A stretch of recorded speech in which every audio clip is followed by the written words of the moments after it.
Now on to the theologian Janet Jackson. That's all I had. That was my graceful transition. Seriously, Janet Jackson. Y'all thought I was kidding. Janet Jackson says, "You might think I'm crazy, but I'm serious. It's better you know now, what I thought was happiness was only part-time bliss. You can take a bow. It was all just one big night out on the town." Janet Jackson in her song, this song, Pleasure Principle. She's capturing something that psychologists and sociologists have been uncovering and working through for quite some time, this idea of the pleasure principle.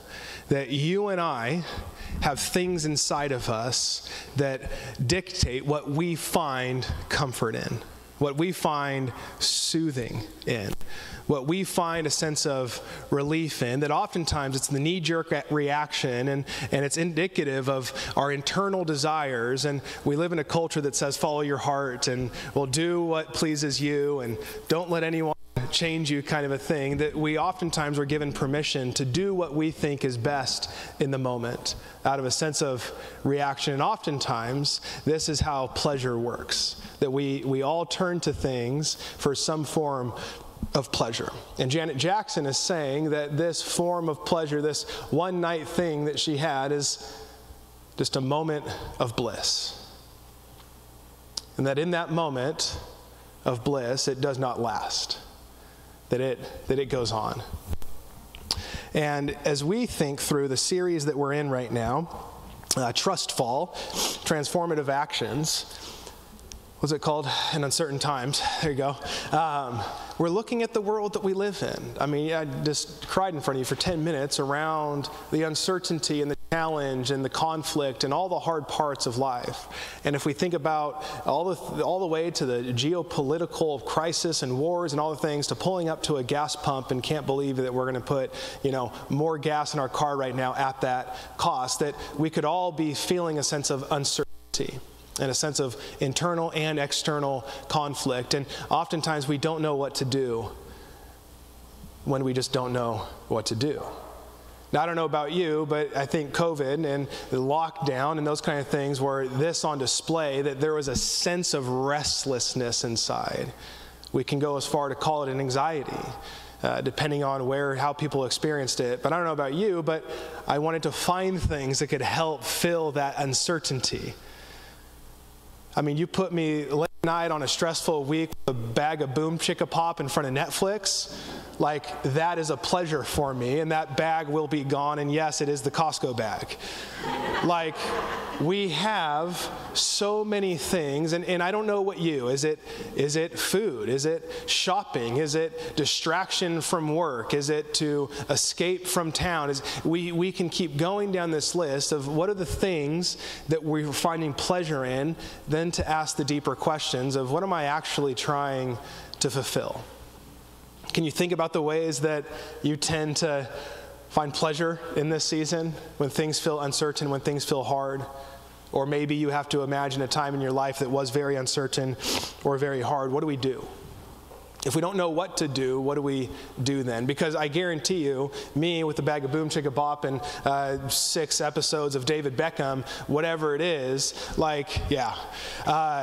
with that, what am I becoming?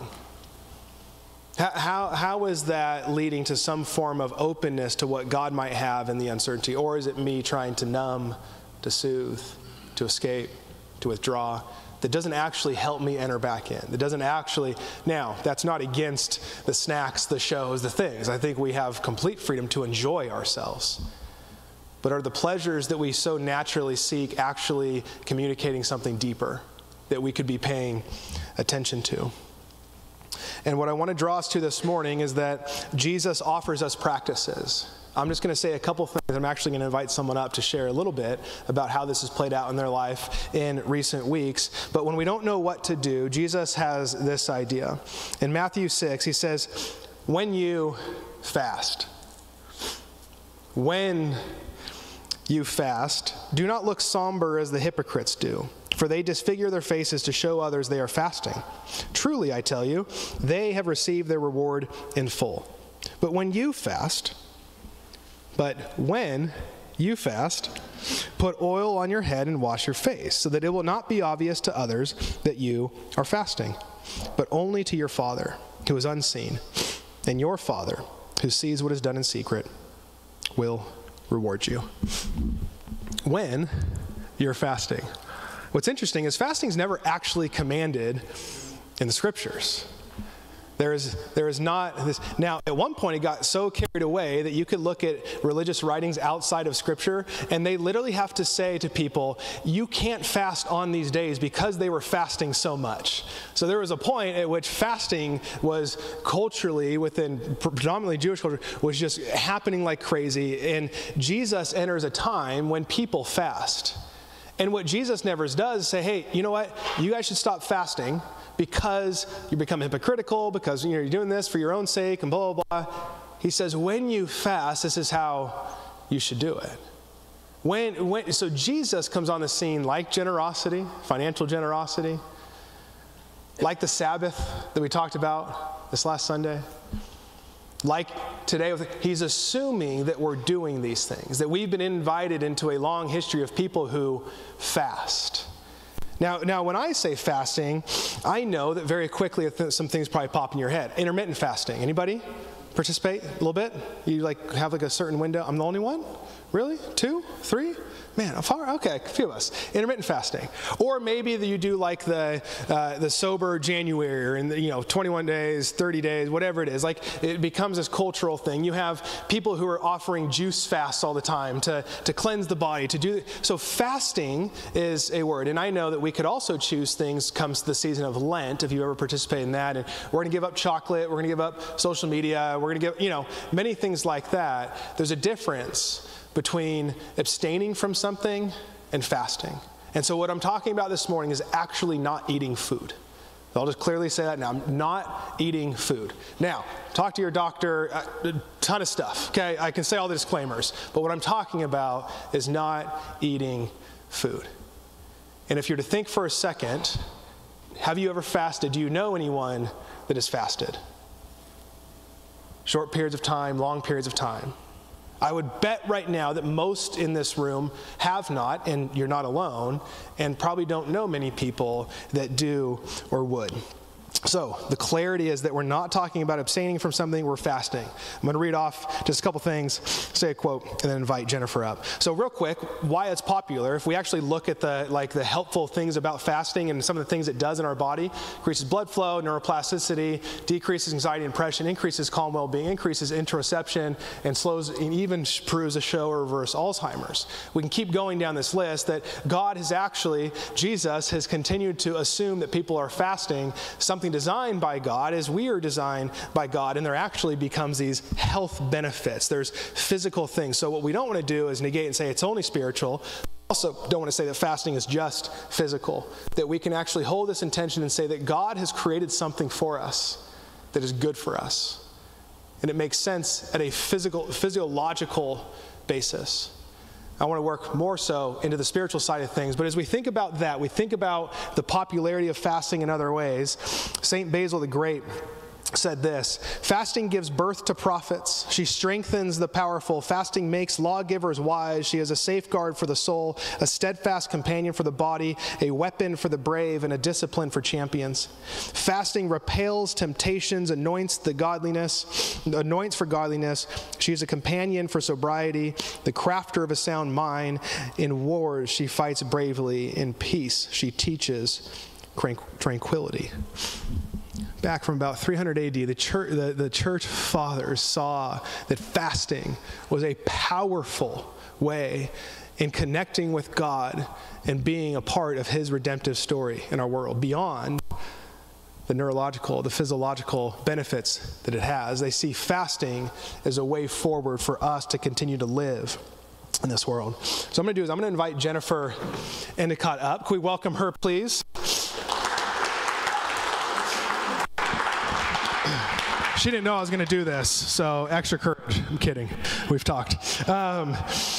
What I want to do real quick is we have a little bit of an error. So us as a church, we offered the fasting course last month, and it was 4 weeks where we actually learned about and practiced fasting in our own lives. Jennifer participated in that, and then she also participated in our 2-day emotionally focused intensive this last weekend. And there was just some connections made as her and I were on the phone this week that I just felt were powerful, and I wanted us to hear from her what she's experiencing in this, and then I'll close us out with a couple more thoughts on fasting. So if we can go back to October now, and we did the fasting course, a small group of us. Can you just share with me a little bit, as you kind of entered into that, what are the things that you were bringing into that fasting course, and what was your experience of it over those 4 weeks? Well, I think one of the crucial foundations for this for me was entering into it. When I first came to Midtown, I would have to say I was in a very emotionally fragile place.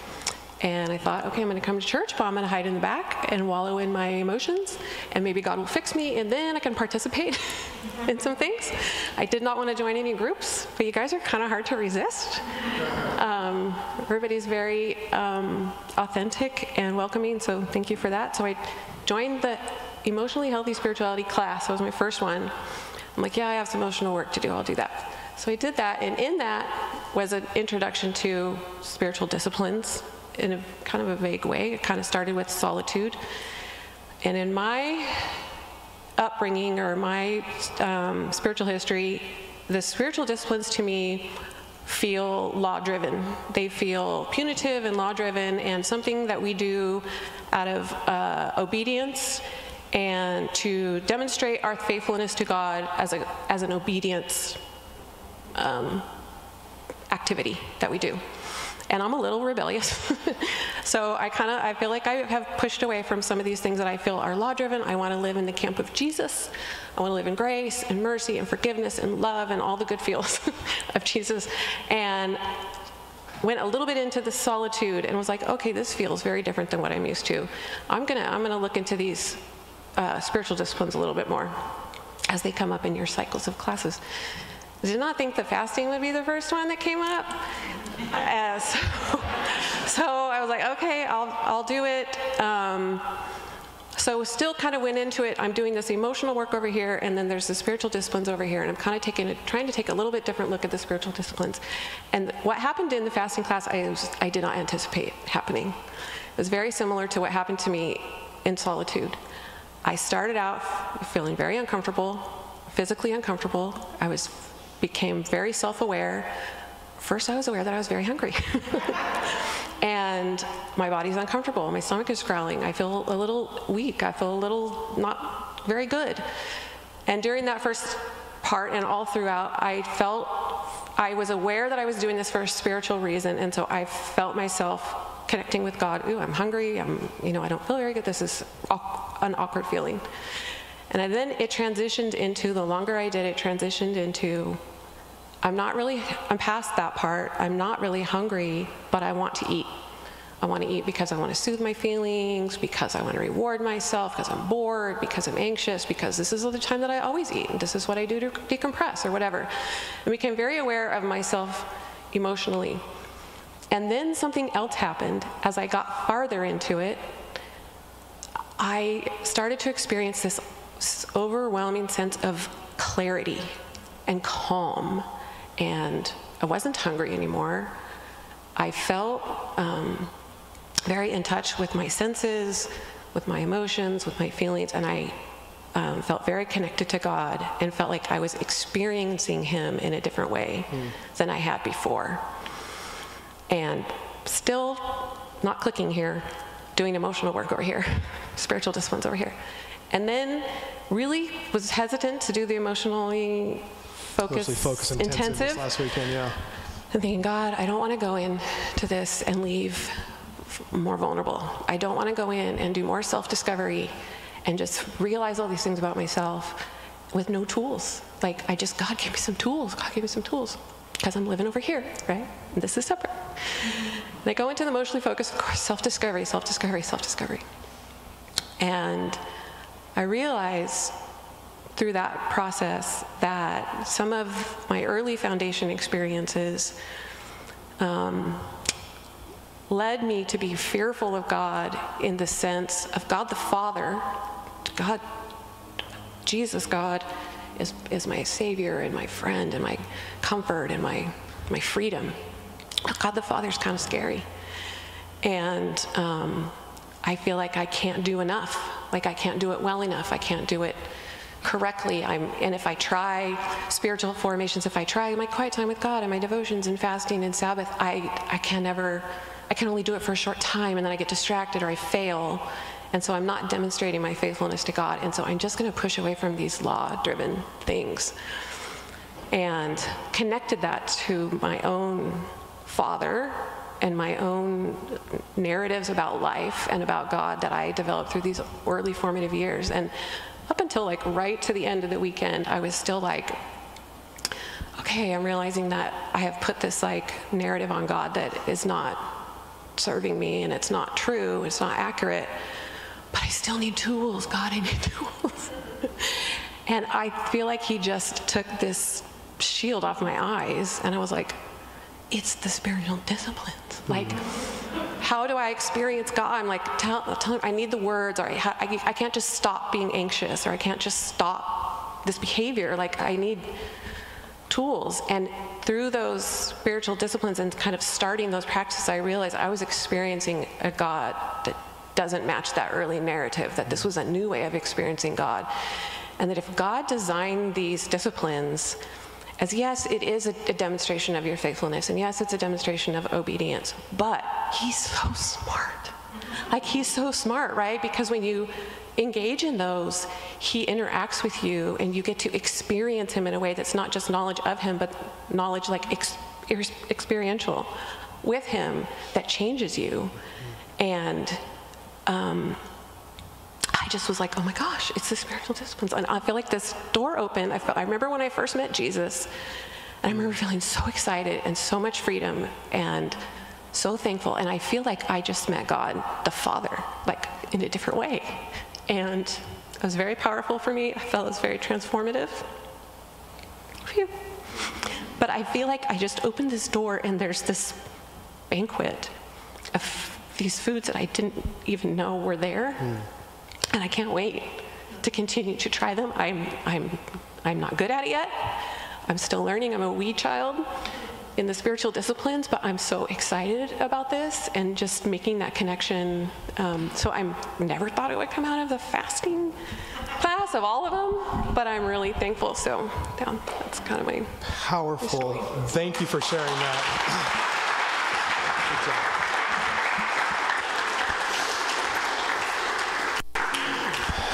Jennifer, that's, again, just powerful. I think the number of things you tie together there, the openness that you're also pressing in, I think that's a part of this, is that if we don't actually open ourselves up to these things, if we don't try them on, if we don't actually ask God to show up on the other side, then we could just continue to stay stuck. And so you are modeling what it looks like to be open and to press in and to invite God into these things.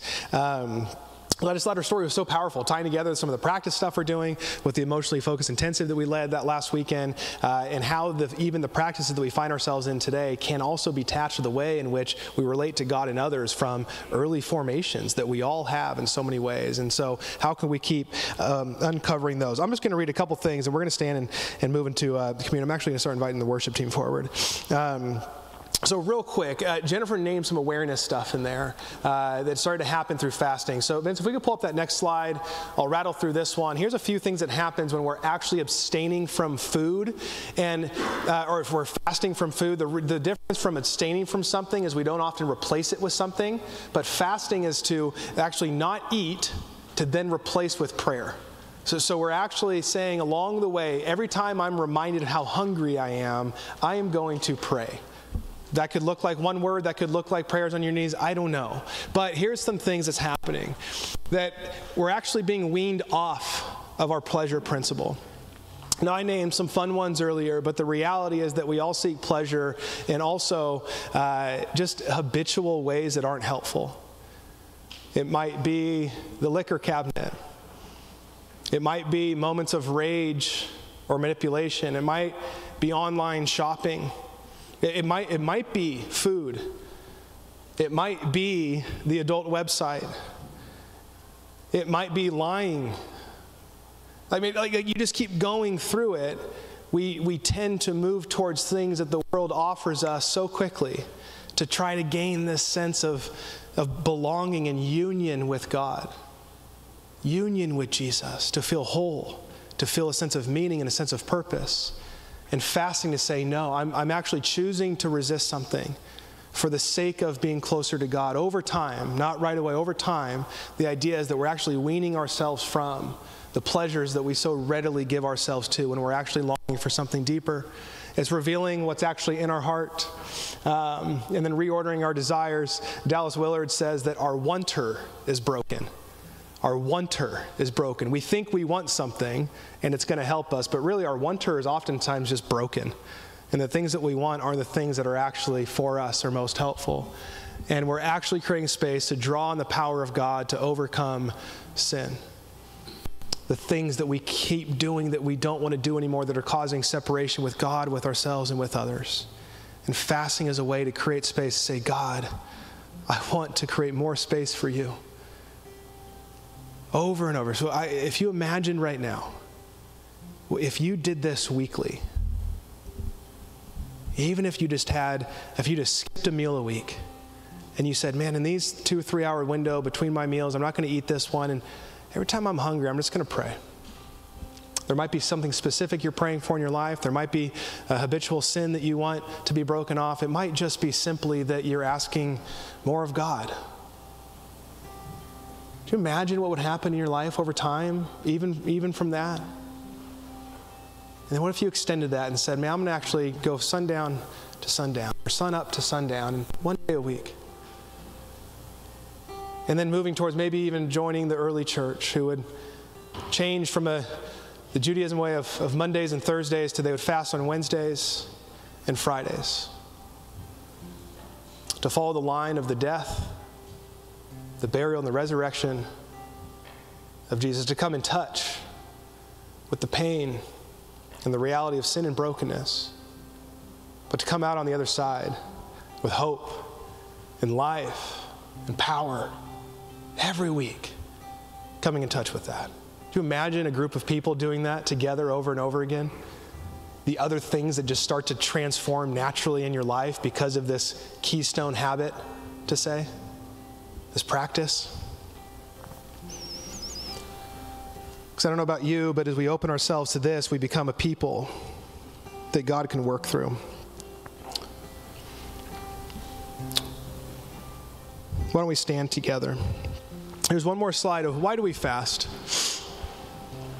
And I'll wrap it with something. There's four parts to this. This is taking a lot of scripture and a lot of other stuff, but just kind of trying to try it on real quick. We offer ourselves to Jesus. It's simply just saying, God, here I am. I don't want my life just to be about the consumption of the things that I need.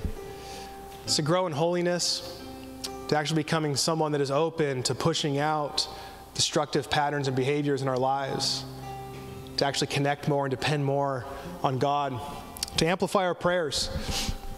I don't know about you, but the more I'm connected and with God and in Scripture and fasting and praying, these kind of things, it feels like my prayers are actually a little bit more aligned with maybe what He wants than rather just what I want.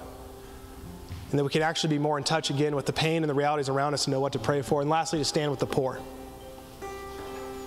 Slacktivism is pretty popular these days. Let's go online and do the post of this is what I believe and stand for. But do we have practices that actually cost us something? To say, man, the amount of people that don't know where their next meal is coming from, I actually want to come in touch with that reality and that pain. To believe that it's going to form me into a person of goodness and beauty and love. I love what Dorothy Day says. She's the one that started the Catholic worker movement. She says, how shall we have the means to help our brother who is in need? We can do without those unnecessary things which become habits. Cigarettes, liquor, coffee, tea, candy, sodas, soft drinks, and those foods at meals which only titillate the palate. I would love to see Dorothy Day in person say titillate. Okay, we all have these habits, the youngest and the oldest. And we have to die to ourselves in order to live. We have to put off the old man and put on Christ. Imagine being a person where you don't eat for a day and you maybe take that money of what you would have spent on food and you give that to something or someone weekly to not only create the space. What if one night as an individual or as a family, you actually choose to eat beans and rice to come in touch with those who that's all they get and all they actually have to look forward to. See, fasting is something that actually connects with one thing we like to say around here is that formation is for the sake of mission. That us being formed isn't just so that we feel better about ourselves or we feel more peaceful. That while that might happen, it's actually for the sake of moving towards others, to be a part of healing and justice and mercy and compassion and reconciliation. What if all of us fasted during the week, at whatever pace, at whatever rhythm, in a way that works, that you created more space for God in your life to resist the things that you and I most naturally go to for pleasure. If you want this week, you can go to midtown.church/practices. There's a fasting guide. It gives you all the practical stuff that I have not given you this morning. But I ask you, try it on. And then I would love to hear how it went. I fast 2 days a week right now, Wednesday and Friday. So I'm not asking you to do something I'm not willing to first do myself. Wednesday was rough. I've always done intermittent fasting, so I'm always like, I usually start eating at like 11 or 2, and it's not that long to wait till dinner. I just won't eat all day, and then I eat dinner with my family. And by like 11 a.m., I am hangry. By 1 p.m., and I'm just, every moment, I'm just thinking like, I've been doing pretty good. I guess I could take a break today. I didn't eat great yesterday, so I just need something. Didn't drink enough water. I got to skip today. I mean, I was looking for every excuse out of it because it's hard. And in that, though, by the end of the day, I actually felt like I pushed some things away to create space for God. I had a bit more clarity in the things I was praying for. I felt just a little bit, just a deeper sense of like, man, God, you're with me. It's hard. But it's in the hard things that it seems that God calls us to the most transformation. So I invite us to try a practice that says, God, we trust you. We trust where our next meal is. We trust that you will sustain us. It's an action that we can actually try on in uncertain times. And in that, we can be people of transformation. So as we go to the table of communion over this song, what I invite you to is the idea that as we take the cracker, which represents the body of Jesus that was broken, as we dip it in the juice that represents the blood that was shed so that we can be in right relationship with God, that this is us coming in touch with a God who chose to actually push away from his own desires and enter into what we needed. And can we think about this as a way to say, God, I'm here to offer myself to you, to remember that you've offered yourself to me without even deserving it, that you demonstrated your love for me while I was far off, and I can come to you to sustain me in all things. So may I be reminded of this morning the sustenance that you give me, not the things I'm most naturally drawn to. And may you empower me to push those things out more and more. And thank you for the gift of a practice like fasting. So as we sing, you're free to take communion, and then I'll come back up in just about 2 minutes and close us out.